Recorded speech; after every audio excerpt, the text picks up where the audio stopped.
Champion trophy India Bangladesh first match. Bangladesh కొద్దిగా తక్కువ అంచనానికి లేడు, ఎందుకంటే ఒక మ్యాచ్ ఓడిపోయిన ఇంటికి వెళ్ళిపోతాడు. ఛాంపియన్ ట్రోఫీ మొత్తం ఇండియాకి 3 మ్యాచ్లు, బంగ్లాదేశ్, పాకిస్తాన్, న్యూజిలాండ్. ఇండియాకి ప్లస్ పాయింట్స్ ఉంది, మైనస్ ఉంది. ప్లస్ పాయింట్ ఏంటంటే రోహిత్ శర్మ, విరాట్ కోహ్లీ శ్రేయస్ ఫామ్లోకి వచ్చాడు. మైనస్ ఏంటంటే బుమ్రా లేని చోటు. బుమ్రా ఓడిపోయిన మ్యాచ్ కూడా గెలిపించేవాడు సత్తా ఉంది.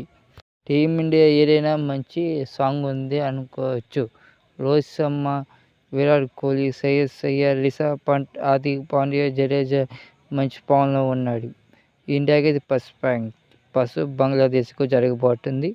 సెకండ్ మ్యాచ్ పాకిస్తాన్కు జరగబోతుంది. మూడో మ్యాచ్ న్యూజిలాండ్కు జరగబోతుంది.